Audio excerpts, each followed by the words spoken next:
Set up.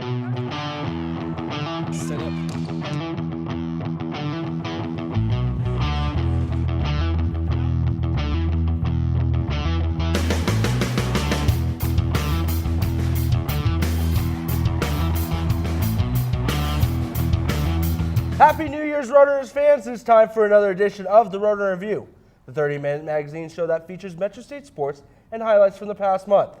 I'm Myles Potter, and the man who's joining me is going to quit eating red meat this new year, my co-anchor, Davy Burke. Yeah, I'm not going to quit eating red meat. Steak, you can't go wrong with a good steak. Davy, that's your New Year's resolution, bud. You got to follow through. Forget that. I mean steak. Well, coming up on this show, we got basketball, and oh yeah, more basketball, as we got the highlights from our men and women's teams, and we also bring in the studio the man who's led Metro State basketball to extraordinary heights, head coach Derrick Clark. We also got a little bit of sad news from the Metro State world as well. Sounds like a jam-packed show, Davy. But before we get to all those highlights of our basketball teams, Lennox Williams is back with us to bring you up to date on all the Metro State news. Lennox? Thanks, Myles and Davy. I'm so excited to have Coach Clark in studio to hear what he has to say about his 5 years in downtown Denver. As Myles said, I'm Lennox Williams. Let's get you to the Metro State news. Last time on the show, we showed you our women's cross-country team finishing fourth at the regional meet to qualify for the national championship in Louisville, Kentucky. So how did they do? It wasn't what the team was hoping for, but they finished in a respectable 23rd place. Grand Valley State took on the championship in the 5.78K race. Senior Victoria Alcala was the first Roadrunners to cross the line, finishing 91st in a time of 22 minutes and 46 seconds. Brianna Emin finished 113th, and Jamila Rashid finished in 132nd place. That concludes the cross-country season, and now the track and field season soon begins for head coach Nick Moss and his squad. And some sad news to report from the Roadrunners family, as longtime athletic director Joan McDermott is leaving downtown Denver to take the same job at California State University, East Bay. Joan has spent 20 years with the Red and Blue, serving as 3 years as the volleyball coach and 17 years as athletic director. She has led the program to 4 team national championships and 2 individual national championships. The decision is a family move, as her husband, Dan, coaches in the California area. Not to mention, Joan grew up in San Francisco, so it was a logical fit for the entire McDermott family. Joan will start her new duties at the beginning of April 2015. So we are hoping to bring Joan on the show before she heads west to California. We want to congratulate Joan on her new job, and we know she's going to do a fantastic job at Cal State East Bay. Back to you guys for those basketball highlights. Thanks, Lennox. Yeah, Davey, it's so hard to see Joan McDermott leave, but you know what? She's accomplished so much here at Metro State. Winning AD of the year twice? Yeah, she's had national championships, All-Americans, countless characters that she's built here at Metro. It's a shame to see her leave. And that new gorgeous athletic field. Oh, that place is beautiful with the field turf. Absolutely. Great. Well, we're going to tip off with our nationally ranked men's basketball team, who finished the month of November with a tough 5-point loss to the 6th-ranked team in the nation, Florida Southern. The 9th-ranked Roadrunners look to get back on the winning track against crosstown rivals Regis University. After a long road trip, Metro State was back in the Mile High City to host the Rangers. And it was a special night as Roadrunners paid tribute to longtime coach Lonnie Porter. He is retiring after 38 long years serving as the men's basketball coach for Regis University. Into the game now, Nicholas Kay and Mitch McCarron on the trap. Kay comes up with the steal and finds McCarron, who slams home the dunk. McCarron on the pick and roll and stop the tape. All 5 Rangers are looking at the senior guard, but no one wants to get in his way. Start the tape, McCarron flies to the rim with ease for 2 of his game-high 26 points. And before the half, it's McCarron again who puts the stamp on the first half, lifting his team up by 14. Mika Lusma with the spin, but it's Dexter Semenko who tips it in and brings the Rangers back within 10. But if you didn't stop McCarron in the first half, do you think they're really going to stop him in the second? Don't count on it. Roadrunners roll to the 30-point win. And now for the matchup we've all been waiting for. Your 7th-ranked Roadrunners take on number 5-ranked UC Colorado Springs. This epic match took place in Colorado Springs, and ring that bell, let's get ready to rumble. The preseason player of the year, Derrick White, threw the first punch, throwing down the jam in transition. Metro State answered back with Kay, who tips in the field goal. He dropped in 13 points and 5 rebounds in the first half alone. Wilson Clare using his length for the 2 points. The visiting team up 11 after 20 minutes of play. Into the second half, Alex Welsh connects from long range, and here come the Mountain Lions. White from beyond the arc, the junior led all scorers with 32 points while grabbing 11 boards. Final moments, Metro down by 2 with under 20 seconds to go. Metro needs a stop. Tim Billingsley from the corner. It doesn't fall, but the runners can't grab the defensive board, and the Mountain Lions go on for the 69-66 win, their first ever win against Metro in 45 tries. The home team welcomed in Shadron State to downtown Denver. Dunklin on the wing finds Kay, who has no problem finishing on the layup. The senior forward piled up 14 points. McCarron in the paint, he fakes and gets both defenders off their feet, and Sinclair's all alone with the easy dunk. McCarron dished out 6 assists to go along with 21 points. Dunklin finds Hunter, who splashes in the jumper. Dunklin added 8 assists in the game. McCarron gets double-teamed and finds Hunter, who won't miss the open trifecta for 3 of his 17 points. The Roadrunners tallied 15 assists in the 72-51 blowout victory versus the Eagles.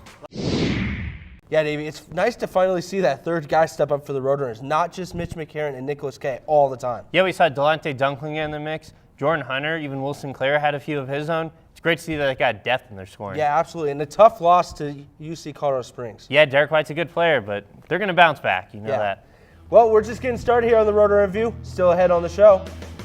The women's basketball team is off to a flying start. They enter conference play in the month of December. And you'll be surprised how these young guns are surprising the RMAC with their stellar play. We're coming right back on the Roadrunner Review.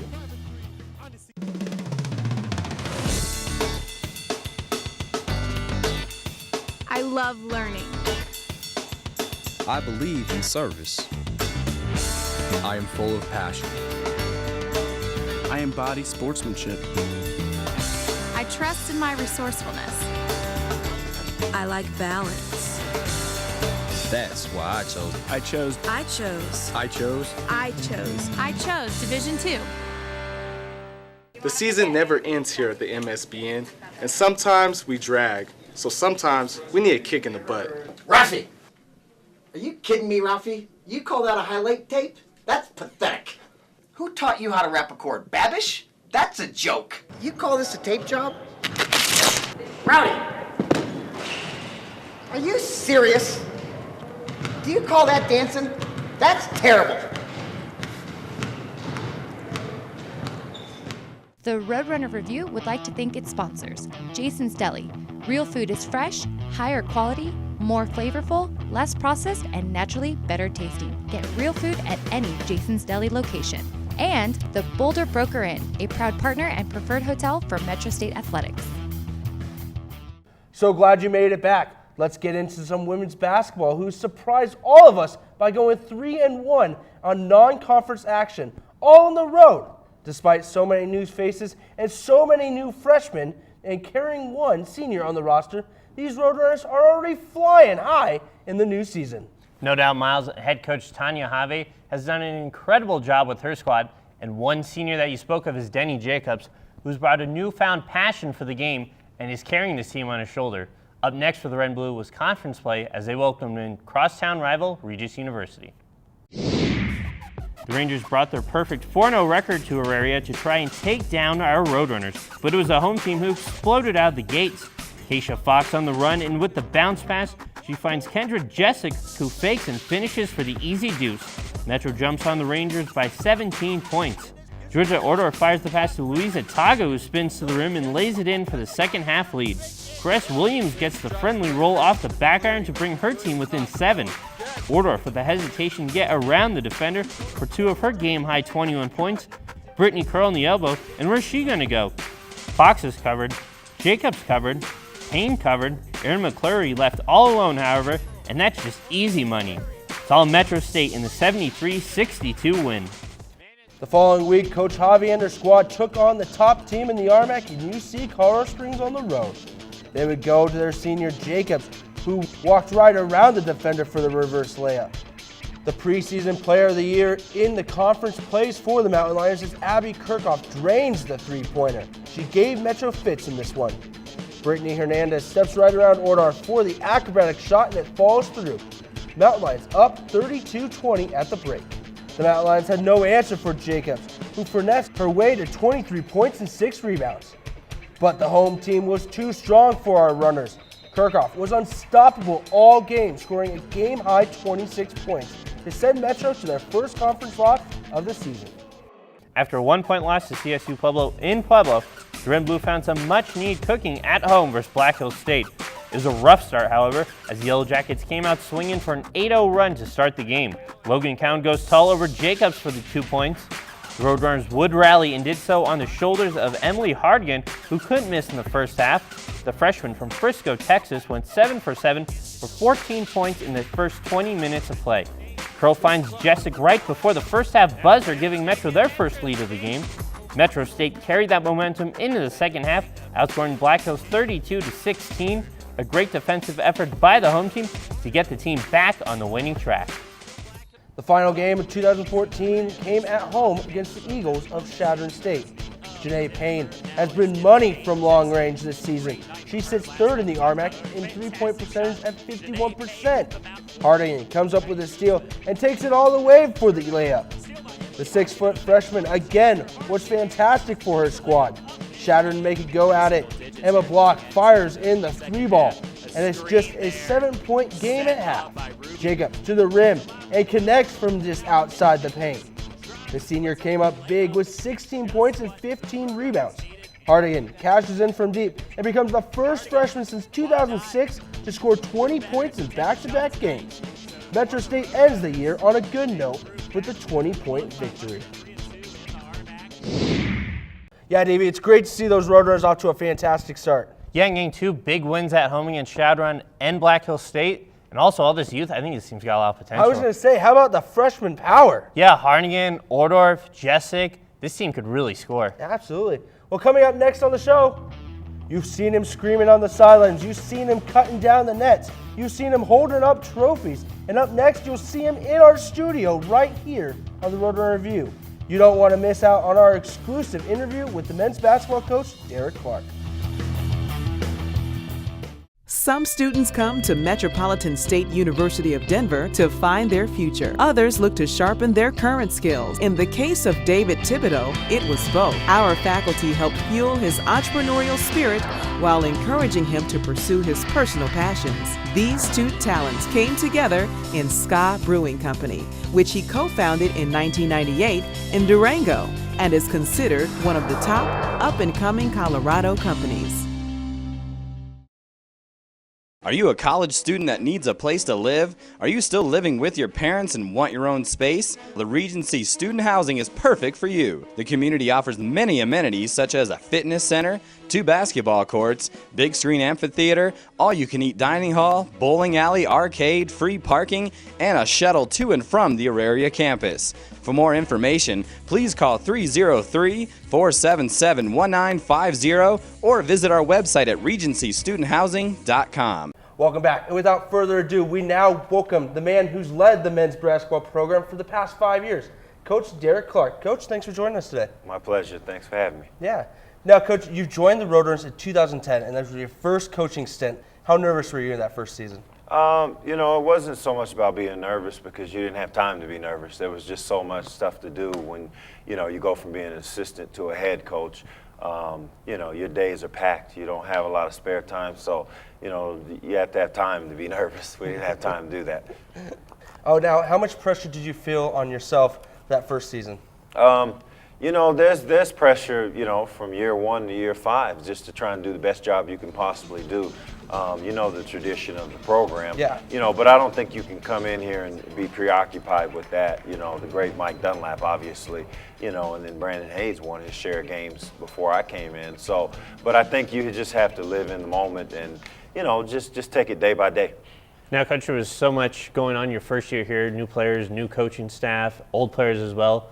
What was that first year like for you here? Well, it was busy, because what you're trying to do is get guys to be on the same page. You have to break in assistant coaches, you have to break in players that you haven't been around. So the mission was just trying to get everybody on the same page that first year. Now, Coach, looking back on your first season, would there be anything you would change or do differently? No, I don't think so. I think we went through some tough stuff, whether it was with personnel, with players, and that makes you more confident as a head coach when you do tough stuff. You've been through it, So I don't think so. Everything's just a learning experience, and you have to have those experiences in order to improve. We have to take a break here on the Roadrunner Review, but when we are just getting started with Coach, we'll talk to him about Metro State basketball according to Coach and how amazing this last few seasons have been. You don't want to miss it.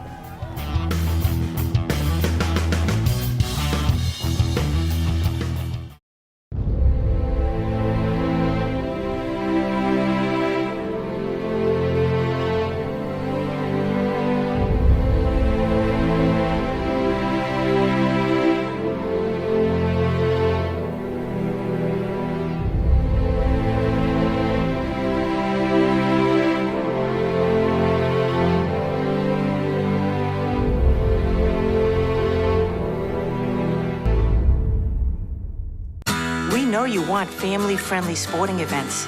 Sporting events where you can be comfortable and entertained in a positive environment. Watching great individuals and teams compete. With commitment, effort, and good sportsmanship. That's what the Division II Game Environment Initiative is about.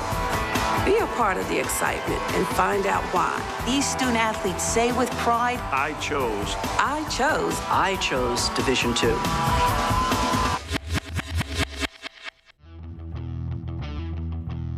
Welcome back. We're still here with Coach Derrick Clark, the men's basketball head coach. Coach, what does Metro State basketball mean to you? It's a commitment to trying to be excellent, every day. The standard's been set, and it's something, when you talk excellence, you talk longevity. You go back, many years with the Mike Dunlaps, the Coach Holes, there's been success over an extended period of time. So you're just being consistent. Now, Coach, you talk about establishing consistent success. Is there a moment the first couple of years that kind of stand out when everything started coming together? Was it maybe when you guys beat Mines in the regional on their floor out there? Yeah, I think that would be the moment right there, because that was the first time under my tenure that we won something that was big, winning that regional. And then the manner in which we did it, because they beat us 2 times, that year. And so, the odds were stacked against us going into that regional, playing on their home floor, but I think that was probably the breakthrough moment. Now, beating Mines that year, where does that rank among your favorite wins? It has to be up there because it just validated what we were doing, and under my tenureship, just for me personally, you always look for big moments, to get something jump-started, and, that was it. So it had to be up there towards the top. Now, you brought your team back to the national championship a few years ago. What did that mean for you guys, beating West Liberty? Again, it was stacked against us. We don't, I don't ever take the role of the underdog, but I guess, in the pundits' view, we were underdogs in that, West Liberty is a great program and they've done it over a number of years. But that's what, when you're a competitor, and you have guys that you're coaching that are competitors, you want those kind of challenges, and we were very confident because our preparation going into that game. Now, you guys dropped the game, national championship game against Drury by 1 point. What did you tell your players after that? Well, learn from it. We had a lot of guys coming back, and I don't think you can get hung on the disappointment of that moment. And the other thing is reflect and look at what you did this year, because it was an incredible year. Anytime you get to represent your institution in a national championship, once the hangover wears off of not winning that game, the thing that makes that game tough is we felt like we had a handle on that game. We felt like we had control of that game, and then, some things happen at the end, but that's basketball. Now, Coach, speaking of moments, last year you reached your 100th win in 119 tries, 2 quicker than your mentor and Metro legend Mike Dunlap. Now, we know you didn't want to reflect on it too much because you guys still had the season, postseason on the horizon, but now looking back, what did that moment mean to you and doing it so quickly? Well, the first thing it meant is gone by extremely quick, quicker than I could imagine. Time goes fast. you know, the credit goes to your assistant coaches, you know, who allow you to just coach, you know, because there's a lot of things when you deal with players and they handle the academics, they handle, you know, when guys need a little extra loving. You know, I'm talking about players, but you're surrounded by good people, and then obviously you have to give a lot of the credit, most of the credit to the players. They're out there playing and they're buying into what you're selling. And then, you know, I have great leadership with Joan McDermott. So, I mean, you know, I deflected away from me. I'm just in a situation where I can just go out and coach and be successful, but it's because of the people that are around you. Now, Coach, last year you guys only accomplished something that our 3 RMAC teams have done, went 22-0 in conference. Talk about that amazing run last year. Well, you know, what can you say about it? You know, you don't expect to win, you know, 30 games in a row. You don't expect to go through conference and win 22. That's you know, that's something that you don't go into the season saying, hey, let's check these things off the list. It was just one of those things where we caught lightning in a bottle, and our guys were able to compete every game, game in, game out. That's difficult to do. Now, it's your first year without Brandon Jefferson at the helm. What is it like this year? Well, you know, it was a little bit strange in the beginning because you have a team meeting and you're used to, for 4 years, sitting there and making eye contact with him. And, you know, Brandon's the poster child for our program in a lot of ways just because of his timeline and, you know, a guy that got better at each and every year over the course of 4 years. And then, you know, his senior year would be hard to top from an individual standpoint. But, you know, life goes on. When you have a really good program, you're going to lose some really good players, you know, and you have to adapt. And, you know, that's, you know, with the players on our current roster, they have to adapt to that and have different roles to take on. Well, we got to take another break here on the Roadrunner Review, but when we come back, we're going to talk to Coach about this year's team and Joan McDermott and what she has meant to him. We'll be coming right back. We know you want family-friendly sporting events. Sporting events where you can be comfortable and entertained in a positive environment. Watching great individuals and teams compete. with commitment, effort, and good sportsmanship. That's what the Division II Game Environment Initiative is about. Be a part of the excitement and find out why. These student athletes say with pride, I chose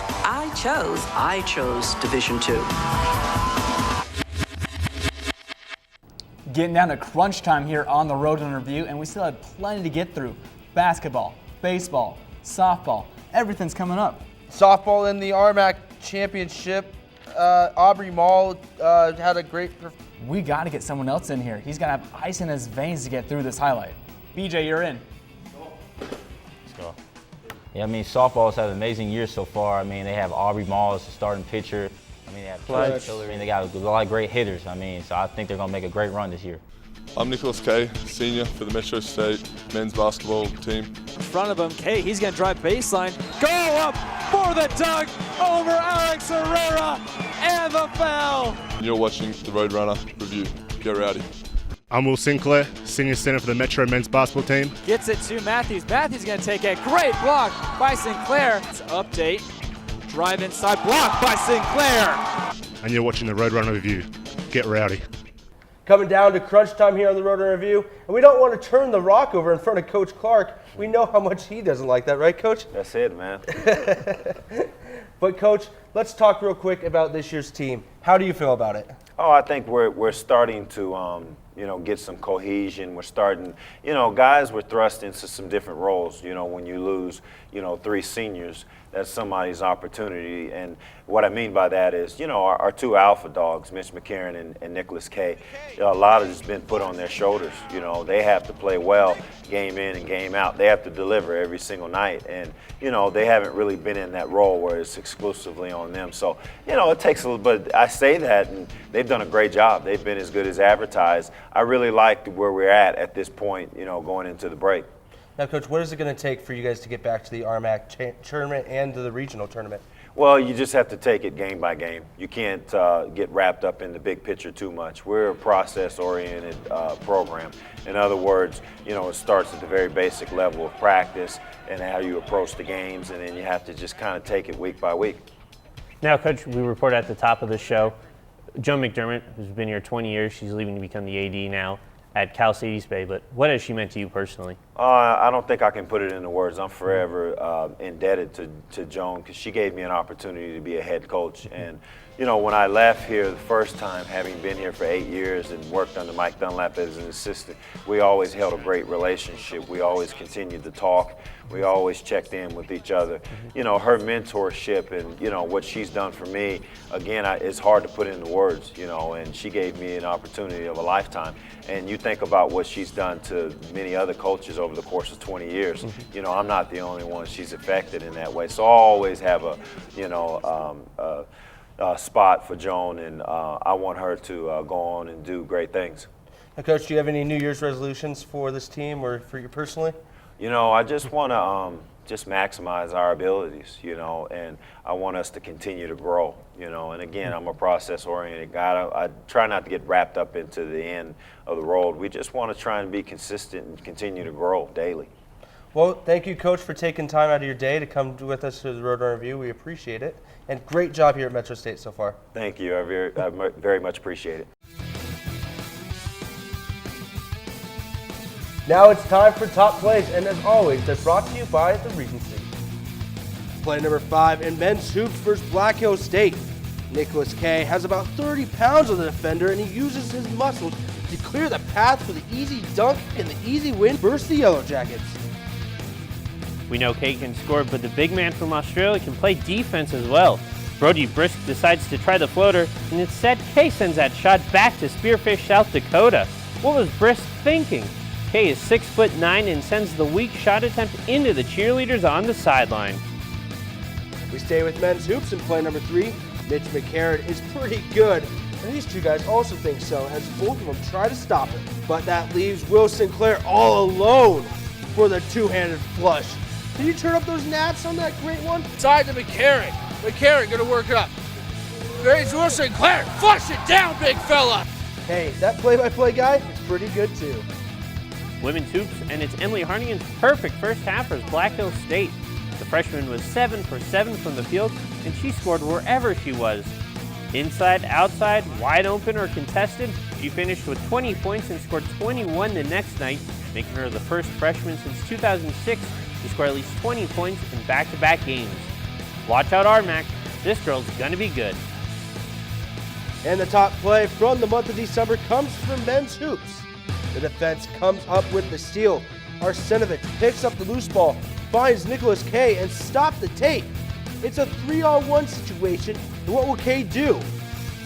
He will A, loft the ball for an alley-oop to Obiche, B, give a no-look pass to Mitch McCarron, trailing the play, or C, take it himself and slam home the dunk. So what is it going to be, Roadrunners fans? It's C, and K throws down the thunderous jam for the top play of the month of December. These were the top plays for the month of December, and as always, they're brought to you by the Regency. That's going to do it for this month's edition of the Roadrunner Review. Make sure to check out GoMetroState.com to keep up to date with Coach Clark and the entire men's basketball team. And we wish Coach Clark the best of luck the rest of the year. But for Lennox Williams, Myles Potter, Kermit Ball, Eric Lansing, and we can't forget Coach Clark, I'm Davy Burke, and we'll see you next time.